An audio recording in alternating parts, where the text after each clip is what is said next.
I doubt that was on purpose, as Lucian is going to be the first pick here for Damo. Yeah, you gotta imagine that would have been, I think Udyr also could have been on the list. Lucian would not have been surprising whatsoever with how strong the pick is at the moment. That's never good. Hopefully T1 can move on from that quickly, not get caught up in that, because of course the time that you have in the draft is so short, right? Like there's a reason why this timer is on. It's to force decisions, it's to really create the pressure, and can't really get caught up as the Kalista has been opened. Teddy is one of the very few players. Of course, the archetypical example of this is Rula, where you can play the Kalista for early, mid, and late game. The champion does everything, and Keria's insane champion pool is great, and I really hope they don't go for support early here, because then you can go for R4, R5, the Nico, then remains a possibility. The Pike. Exactly, that as Damwon, you kind of need to draft around. And it's something that T1 really likes to do, so a lot of flexibility with Cuz. Actually, in my opinion, being the best Rumble that we've seen here so far in the LCK. I think Canyon got better at it, but he didn't really wow me yet. And as you mentioned, they don't really care if he ban away the Tahm Kench. They're still very much willing to pick the Senna. Does it fall a little bit in power? Perhaps, but Ghost is an incredible Senna player. Almost every team at MSI as well, I think, was banning Senna against Ghost. Like, nobody was letting him play this, and Ghost looked really excited when T1 did leave that available for him. And now the opportunity does arise for T1 to ban out a bunch of junglers here on the second rotation and take away like all the real power picks. This is going to be a blind Gnar. You're of course assuming that the set is going to be a support pick for Barrier because it combines really, really well with the Senna. The combination of Facebreaker into the root is really good. Set loves brawling, loves the sustain that Senna provides him. And honestly, Sign ban. Get in here. I'm calling it now because I think that if you but especially with a double marksman lineup with an incredible amount of sustain from the Senna, I think if you provide this team with some actual front line, it becomes so hard to play. So Ornn, maybe Ornn is not as strong a champion, I think. Khan also not as necessarily as comfortable on it, but if you don't ban the Sign, pretty sure that's going to be what comes out here from T1. But then do you want to maybe ban the Zoe? Showmaker Zoe is always a threat, and it's a hard one. It's not easy for T1 to, because DK is still giving themselves a lot of leeway here. Yeah. Well, it seems like they first want to target this jungle pool, and the Nidalee here for Canyon will be taken off the board. It's an AP jungler, one of the ones that is left. So what else are they going to take away here?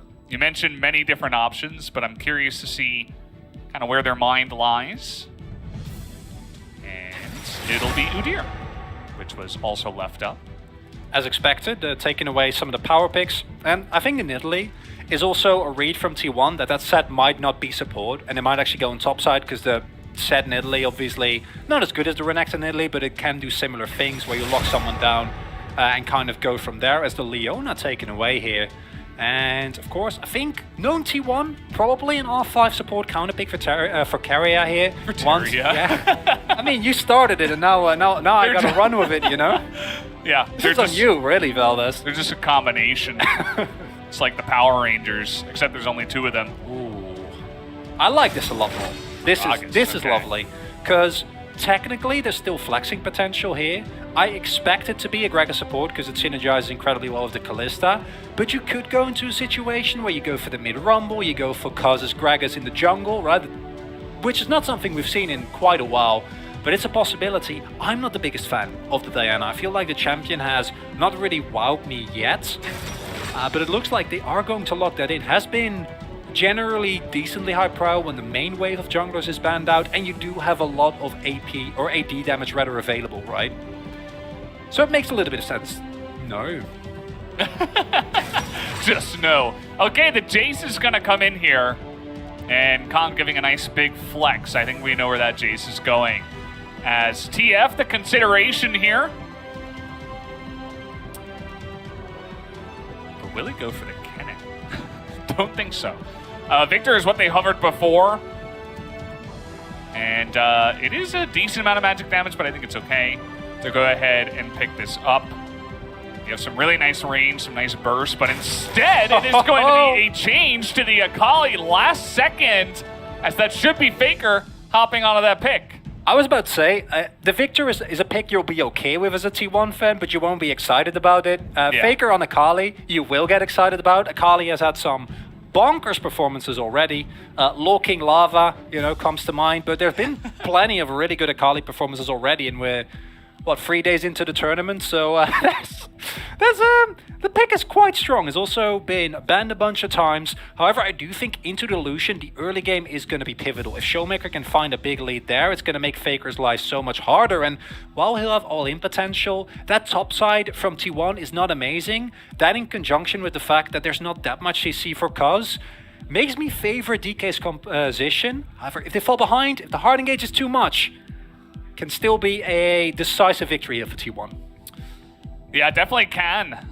Like the scrappy comp here from Damwon, certainly overloaded with the amount of damage, especially physical, that can come out from this lineup. Curious to see how Canyon will pilot the Diana. As you mentioned, it's been a little bit lackluster so far, but this is Canyon we're talking about. We'll see if he can get ahead on this pick. And for me, the big question is, do we get to see peak Damwon? Because if this is peak Damwon, these picks are amazing. Canyon is the sole AP source, so he can actually, once he gets fed, once he gets enough farm, solo carry the game from the jungle position, which we know he loves to do. And Baron hard engage support used to be amazing. Is it going to be enough? I don't know, Valdez. Seems like fan chants are canceled all across the board. I thought maybe it was just for the first series, but no. Even the Damwon and T1 fans were not allowed. The sadness. We'll get them eventually. But not today. Not today. Instead, we get Insane League of Legends. We could add both, but... I was about to say, those two are not mutually exclusive, Yeah. Well, this is going to be pretty interesting to see. We've seen Lucians in the LCK just do disgusting things. I mean, just remembering Chovy and what he was able to do on this pick, kind of single-handedly carry Showmaker at times, can be insane on this pick. And Showmaker, the guy that we mentioned, the one guy who really had consistent performances throughout, the end of spring into MSI. He's the guy that plays it, so maybe he can kind of put everybody in his backpack and run to the finish line. It's a distinct possibility, and I think that, as you already pointed out, the Damwon Kia comp excels when it can skirmish, when it can find these 2v2s, just blow someone up, right? That's basically going to be your game plan. However, as you get later into the game, although the lockdown isn't amazing, there's still plenty of opportunity for the T1 lineup to find consistent team fights. They're not showing anything here. Might look for some free damage. No. No, they decide not to. Minions are more important, and I think that's a good call coming through. Yeah. This is going to be interesting, too, because Set, you talked about Beryl and his form, right? Everybody just knows over at MSI that there were times where he was just getting way too over-aggressive. He was caught out of position, and the really strong teams over at MSI took advantage of him pretty much every single time. And Set is one of those champions as well, that you really need to be in the face of your opponents and be very annoying. You have to be making plays, which can lend yourself to being caught out. That's an absurd win. Oh, that's an even more absurd win, right? Okay, well, we are just... that's what happens when you get some of the best teams in the league duking it out. You get stats that are just insane. And personally, I'm a firm believer in that you should never ever allow Ghost to have Senna, and that has generally worked out well. However, this early on, Teddy and Carry are making really good use of the threats of that lane, and as we can see, Faker has gone for the fleet footwork, really understandable considering the matchup. You're just looking to sustain as much as you possibly can, and you're not going to look for elongated trades like you would with a Conqueror. Not a very fun matchup early on. Yeah, it's just Lucian things, especially against a... AP melee kind of champion. You're going to be poked out a lot. Yeah. It's really rough. And speaking of win rates, this is one, much like Teddy's win rate, where it's like, this guy has played 40 some odd games, right? Same with Gon. 35 games total, 80% win rate. Easy peasy.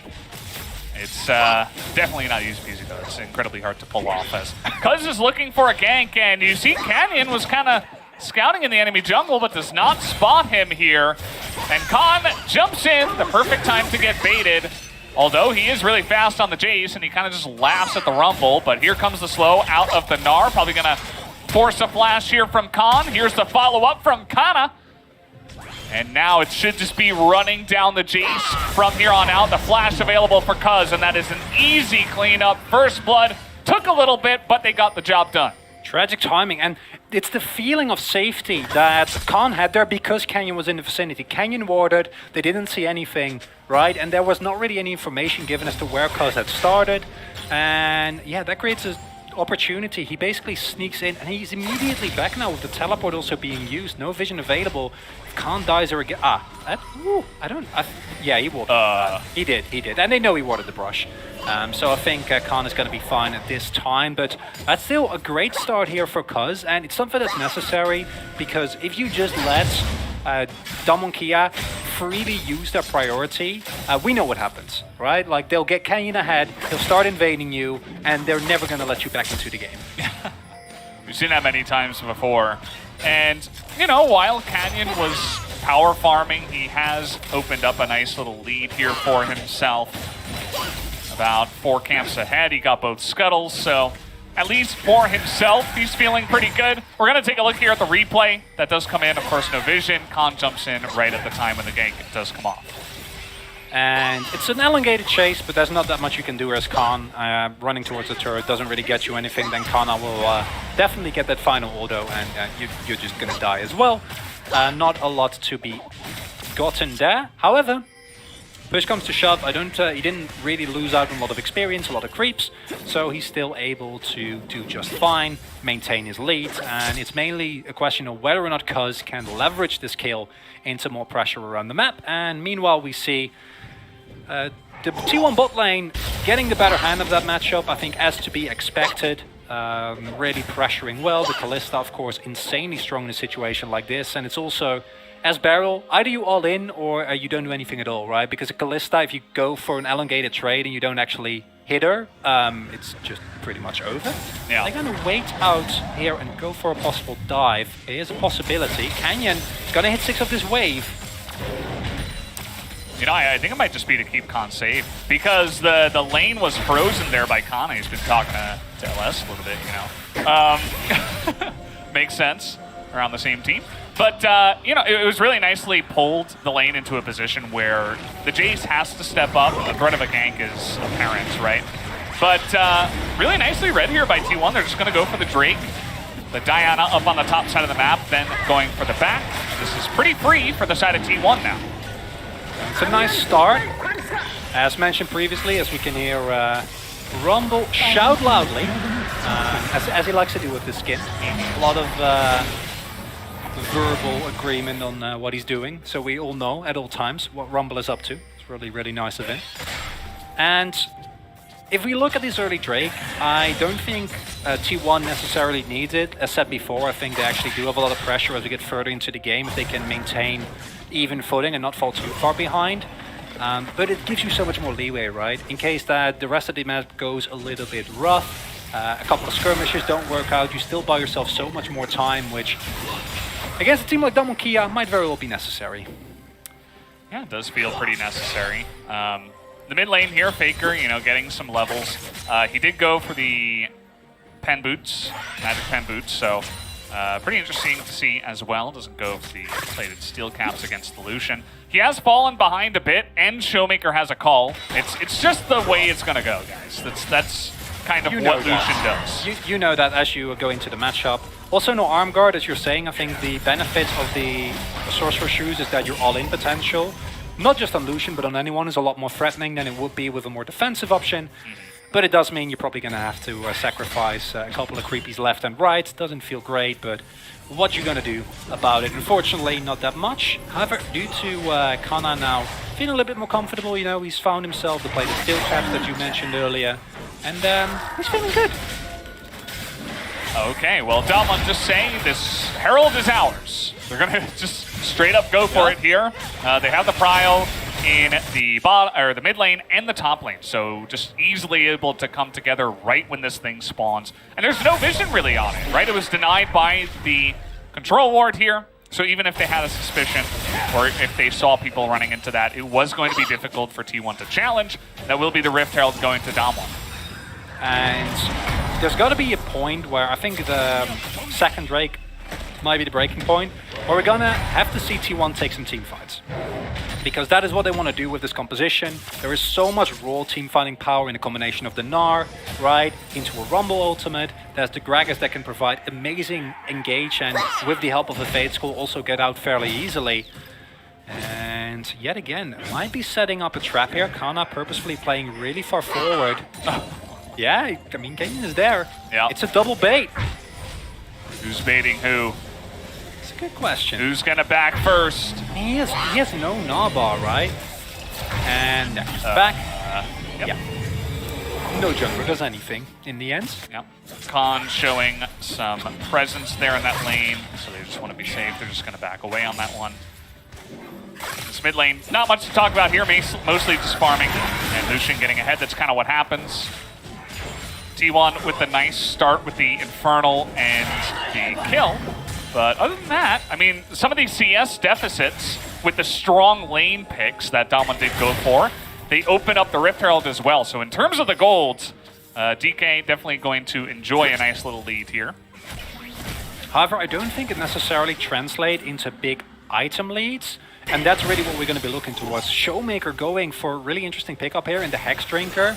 Assume he's not going to finish that, just going to sit at it, use the available magic resist that it gives him.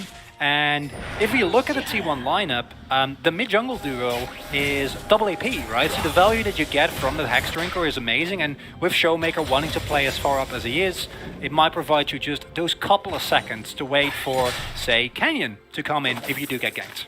Yeah, I mean, Lucian's going to shell out insane damage anyway, right? And having that Oh, yeah. survivability to just do more of it might actually allow you to sustain in the fight, and then in terms of a longer fight, be able to do more damage. So I do like the pick alongside of what you mentioned. Beryl and Ghost playing pretty safe down on the bottom side. We saw Beryl actually, you know, from a distance trying to smash the CS and not really get in the face of Carrie and Teddy. So just trying to show as much respect as possible, which does lead to a distinct lack of action so far. You mean we've been treated to classic LCK games? Yeah, Today, I don't know what it is, but today has been that. We've been going down that line. We have. And Nashor's Tooth is finished. Kana doesn't have the Nobber available because he's in the general vicinity. Okay, trying to go for a trade here. Kana gets way out of position and just gets dunked. That was a strange one, Wow. not gonna lie. I mean, even if Canyon isn't there. And that's gonna mean that the equalizer comes out here and Cuz is just desperately trying to survive. It's gonna be the plate going over to Khan. And a very big opening up of the top lane here in favor of Damwon. And it's classic Damwon Kia to not just throw down the Herald. I think they're looking for... and there we see Canyon. You know, the moment that Cuz finishes that back, Canyon goes back up.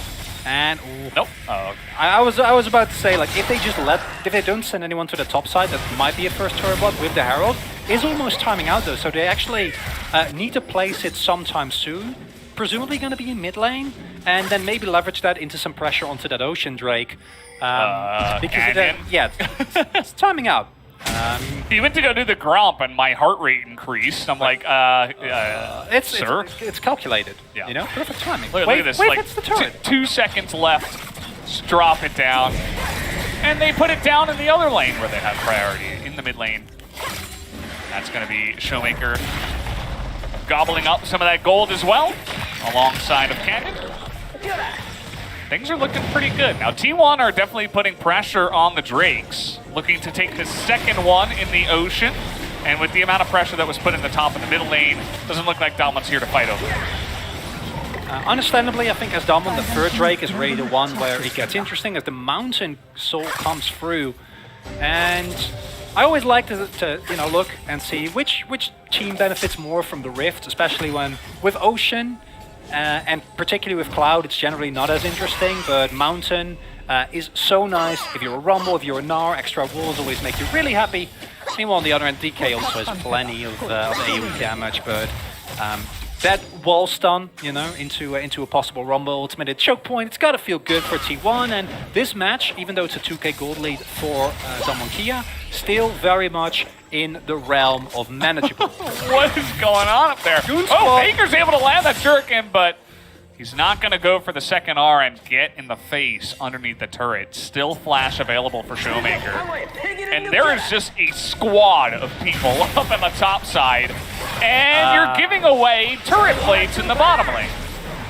No, the plates are gone. That's just the turret gone. That's just... that's first turret blood. I was talking about a manageable gold lead. If you give up turrets for free in an attempt to take down Khan, and not really get anything else out of it, right? Herald is going to spawn, so I assume that they're going to be able to get that. But not the greatest call there by T1, and allowing Damwon Kia to maintain his strong lead now up to 3k means that your next fights are going to be way harder, even with a strong teamfight composition that you have. And it's going to mean that your execution needs to be that much crisper. Yeah. There's always those critical moments of the game that we return to in the highlights, right? Again, we're going to see the top side where Kana dies and they get pressure up there. We're going to see the Rift Herald dropped in the mid lane, and all of a sudden, everybody goes to the top lane, and then a turret is given over for free. This is a massive lead already for Damwon, and yes, T1 have the 2 Drakes, but it's looking pretty good already with 2 turrets down here in Damwon's pocket. It's feeling more like vintage Damwon, where they get a lead and then they get more leads and then they just kind of snowball those leads indefinitely. As Faker threatening a little bit there. See the gold lead being expanded, and as Damwon Kia, I think you're really happy with this. I think the next Drake fight is the first must-get objective. If you give up this Rift Herald, completely fine. I don't think you're really too bothered by it. This barrel is just going to match Faker here. We'll have the Iron Spike whip to do some damage, but it doesn't really want all in. And a Carling, generally not the greatest idea, especially considering the fact that he doesn't have his Mystic Finish. As Kana, you got caught before. Oh, that was Shock Blast actually thrown underneath the ground. As you mentioned, you know, the rotation that does come in. This does net the second Rift Herald over the side of T1. So they're putting pressure on the top lane turret. They're getting the second Rift Herald. It's not as good as the first one, but it's something. We'll see what they can get done with that. It doesn't look like even Barrel's going to stick up on the top side to eat waves anymore. Damwon just going to give up this top turret. And again, another turret gonna get taken here. And I said vintage Damwon, and the reason why is because it's continuously these trades, but there comes the engage. All right. No. Yeah, that's it. Yeah. All right. Not bad. that's all I had to say, guys. I forgot I was in the LCK. Showmaker is just standing up to this one, has to dash away. That's a lot of damage coming out from Cuz. There's one guy who wants to really turn up the heat. Sorry, that was a bad pun. No, I'm not going to couldn't control myself. No, that's okay. It's okay, Valdez. You know, we appreciate you just the way you are. Yeah. And if you want to make that pun, then you are more than welcome to. No one can take it away from you. Proto Belt now finished, and let's take a look at these item spikes, because this next fight, if T1 win it, their map pressure becomes much harder to deal with, because every subsequent 5 minutes there's a must-win fight for Damwon Kia. Given over a mountain, so it's going to make it a lot harder for their very bursty composition to find a target and blow it up. And generally across the board, it's just the Mythics in case of the Diana, the Nashor's 2 finished, and neither team having a really big lead, although generally Damwon Kia having a couple of extra components by the virtue of their 3k gold leads. And it's the setup here that's important. If you can get enough poke as Damwon Kia, the fight is basically won before it's fought, but otherwise, still possible based on good execution. If they find backline axes against T1, it can be a really hard-fought victory for them. I just love watching Khan play Jace. The control he has over this champion and the confidence that he has, he's just able to output so much insane damage. We're very blessed over here at the LCK to have some insane Jace players. Oh yeah. And we'll see what he's able to do here in this one, as we do have the Drake spawning up now. I like the route that Canyon takes, very safe. Knows the potential of Faker to get on in there. He's really getting in there, but the Senna ultimate does come out. Canyon now looking to take the fight to Faker, who ults away, and now he's just gonna die. Fails the flash as well. The Faker is all alone, and now Keria trying to spare the blushes, trying to get something going here. And they should be able to catch Canyon eventually, and finally they do, but now T1 kind of stuck between a rock and a hard place. Nice ultimate here from Kana, but Beryl gets a huge shield to survive against all of that damage. Now T1 is on the run. Beryl gets in there and a perfect body slam comes out from Keria. The Khan is doing such insane damage and the flashes come through for the double kill of Khan. And now they're looking for Teddy. The root will come down. Showmaker's going to lose a fight to Kana, but it's still a one fight to the way of Damwon. Ghost on full health after that one. Incredible skirmish here from both teams. That Keria body slam might have saved T1 because Faker, as you said, going really aggressive, but Canyon is ready. And let's not forget, when Diana was meta a while back before her jungle clear got so good, it was because she was so good against other assassins, right? The survivability that she has, strong in itself, let alone with a Sentinel, and the action hasn't stopped yet. Kana's all alone. He's so dead. There's nowhere for him to go.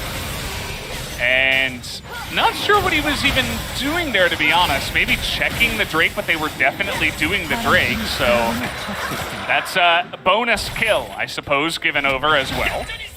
Bit iffy. That one was very unnecessary. But as I was saying, it's the... I really hope...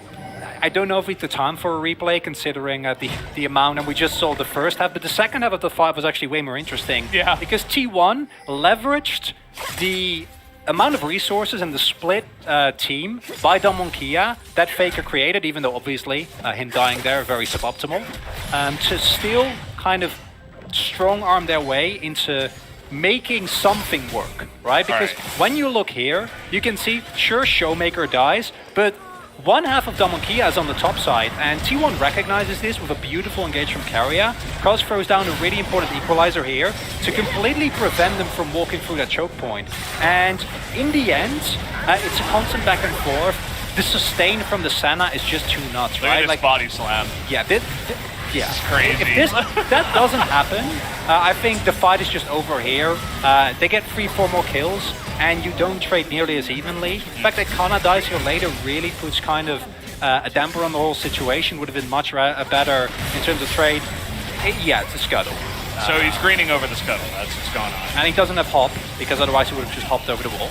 So that's really, yeah, that's not what you want, because up until that point, sure, you lose the Drake, but you trade evenly in kills, you maintain kind of item parity, but now, in the end, the trade isn't good enough, the Dragon goes over to Damwon, the gold lead grows, and now every subsequent fight as T1 becomes a lot harder, but you also see in that fight the glimpses of what this T1 comp can do.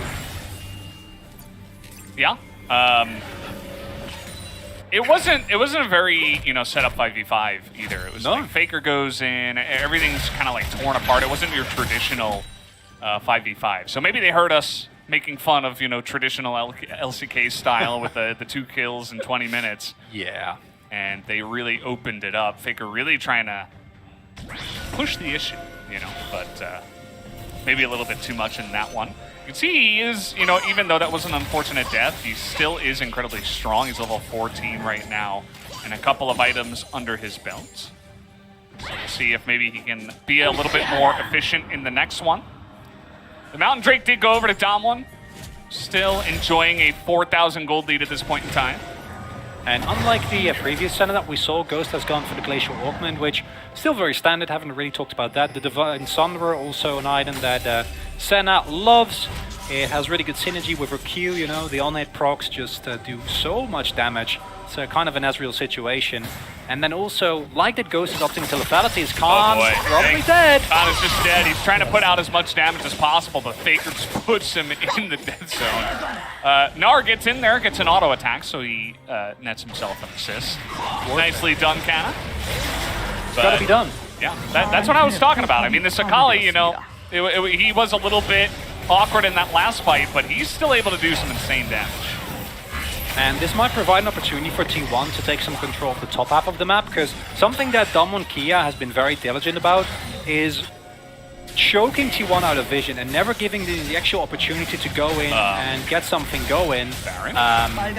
That's very optimistic. You do have a lot of sustain with the Senna available, but they know this is here, and they're not going to risk it, which I think is great. It's one of those situations where you can start it without getting punished, and then if they actually are there, you're like, okay, never mind. We respect you enough to not do that. As 2 item spikes coming around now for most. You already mentioned Faker has hit his, Cuz is getting close. Kana now also has the Starix finished, and Showmaker saw the ward over the wall. I mean, he's alone. he's just up here alone by himself. He is 1v4. He is surviving for quite a long time, but this guy should eventually die, trying to do a little bit of damage to Cuz there, but will just give over the Dark Harvest stack to that Rumble. And this is pivotal because I don't know if Showmaker is going to be in time for a possible play on this Mountain Drake, and that will give T1 Soul Point. They're not going to go for the Baron, which I personally prefer. I'd rather see them go for the Drake, but it looks like they want to go for the Big Un, as they're kind of deciding. There is a lot of vision, and in the end they do decide to march down towards that bot side. The poke is there for Damon Kia, and Showmaker will teleport available up in 15 seconds. Yeah, just posturing here in the mid lane, trying to get pressure here, pushing the lane, and then go down to the Mountain Drake, you would imagine.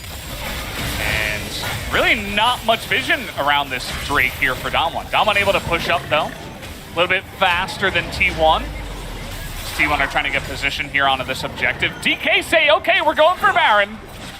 Showmaker gonna step it up here. He TP's up, and they're gonna force T1 to respond to this Baron take. Keria looking to get in there. Oh, another huge engage! Keria, what are you doing today? What did you have for breakfast? He is making T1 win this game. Somehow, some way. Kana's able to flash in there. Doesn't really get the stun off, though. And now Showmaker is doing some kiting down here. Kana going a little bit too far forward. And now everybody on the side of T1 is flashing away. Keria, he's got some rocks in his backpack today, not able to do it all by himself.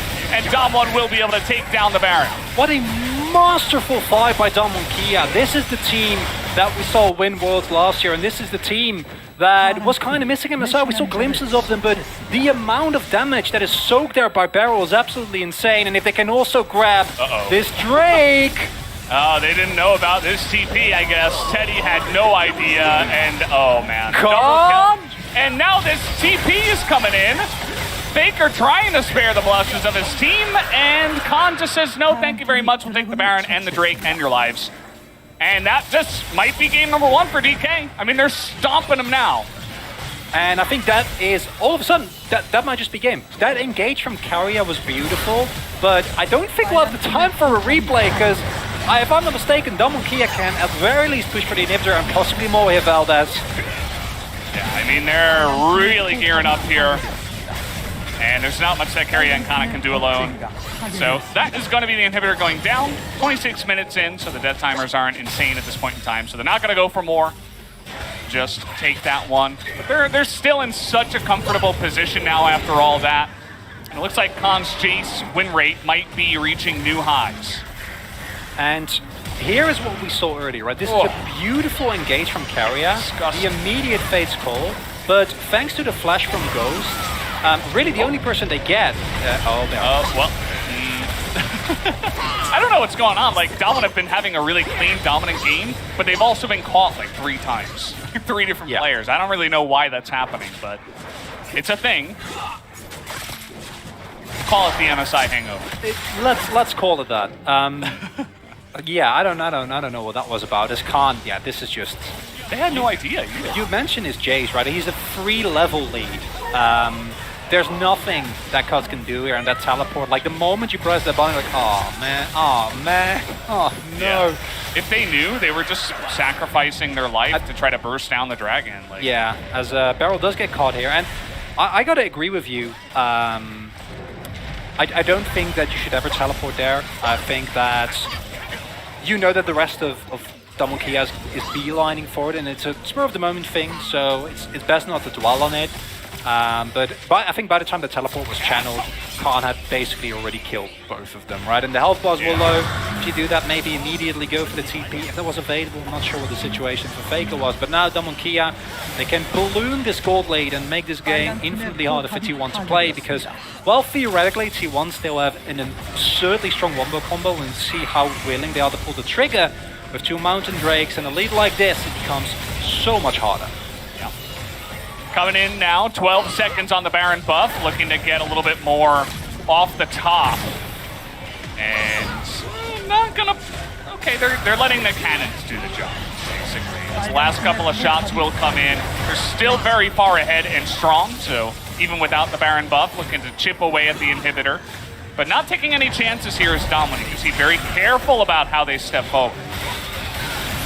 And they need to respect the engage, do spot them there.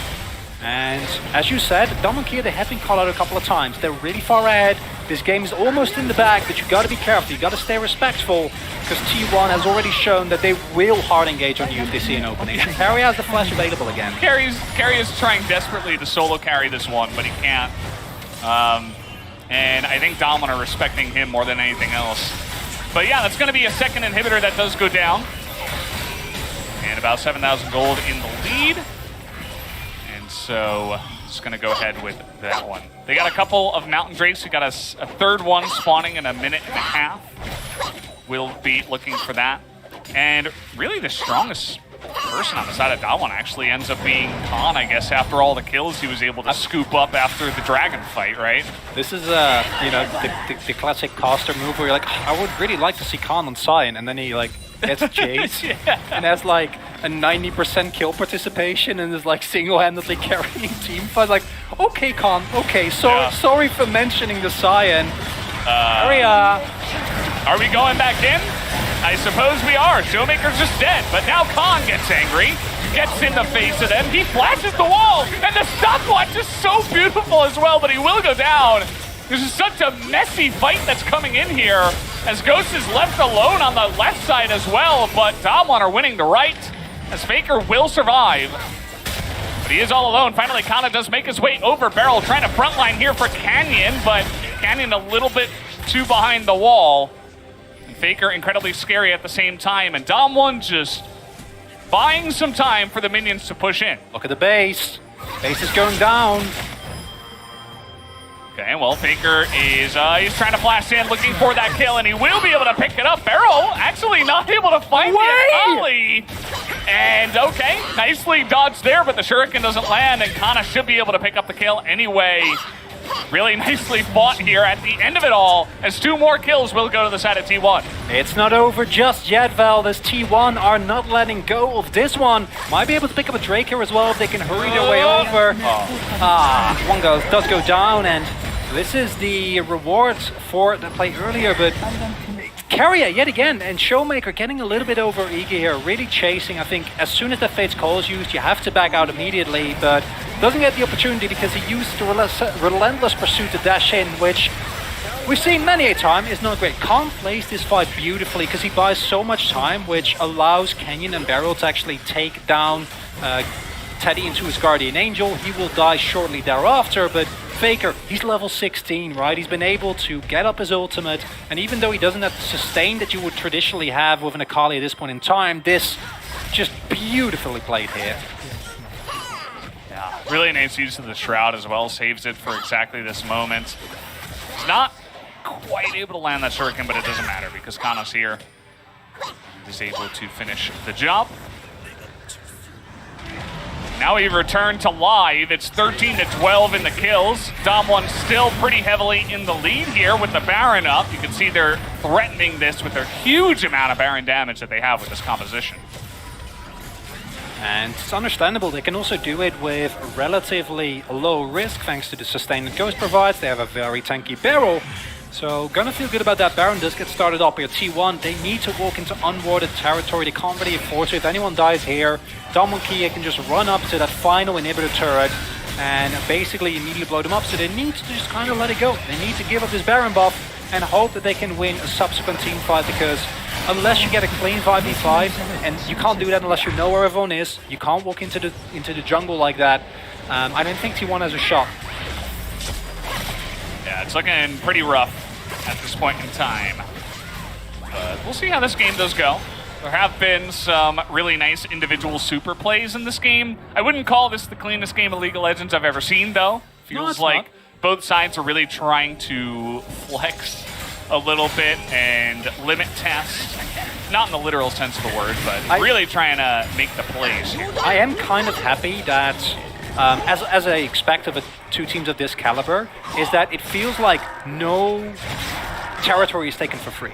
Both these two teams, the moment that you step an inch too far forward, they will just flash engage on you. And that is something that I think the top teams have shown in the LCK, so I'm really happy to see these two do it. But I hope the rest of the LCK kind of comes along. Gauss gets taken real low.